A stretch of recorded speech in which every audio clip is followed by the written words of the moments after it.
सुबह का वक्त था। शहर धुंध में लिपटा हुआ था। लोग अपने अपने काम पर जा रहे थे। किसी के चेहरे पर थकान थी, किसी के मन में उम्मीद।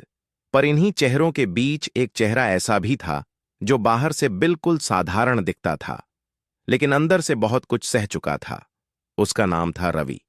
रवि हर रोज उसी बस की उसी सीट पर बैठता था, खिड़की से बाहर देखते हुए जैसे खुद से ही सवाल करता हो, क्या यही जिंदगी है? उसकी आंखों में थकान थी, पर कहीं गहराई में एक सपना अब भी जिंदा था। फिर एक दिन सब कुछ टूट गया। नौकरी चली गई। हाथ में फाइल नहीं थी, जेब में पैसे नहीं थे और मन में हजार सवाल थे। हल्की बारिश हो रही थी। रवि पार्क की एक बेंच पर अकेला बैठा था।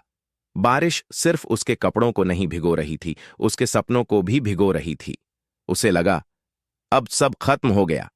तभी उसकी नजर सड़क किनारे बैठे एक छोटे से बच्चे पर पड़ी। फटे कपड़े, पुरानी किताब, लेकिन चेहरे पर एक सच्ची मुस्कान। रवि ने पूछा, तुम उदास नहीं हो?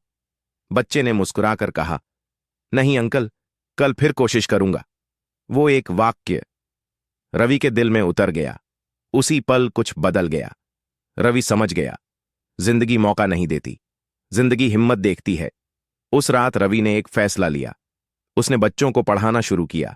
सड़क की लाइट के नीचे, थोड़ी सी रोशनी में, बहुत सारी उम्मीद के साथ। धीरे धीरे बच्चों की आंखों में चमक आने लगी, और उसी के साथ रवि की जिंदगी में भी। एक साल बाद वही रवि जो खुद टूटा हुआ था, अब दूसरों का सहारा बन चुका था। आज जब सुबह होती है और सूरज निकलता है, रवि छत पर खड़ा होकर मुस्कुराता है। अब उसका सपना सिर्फ उसका नहीं है, वो हर उस इंसान का है जो हार मानने ही वाला था। और कहानी यहीं खत्म नहीं होती, क्योंकि हर उस इंसान के अंदर एक रवि छुपा होता है। बस जरूरत होती है खुद पर यकीन करने की।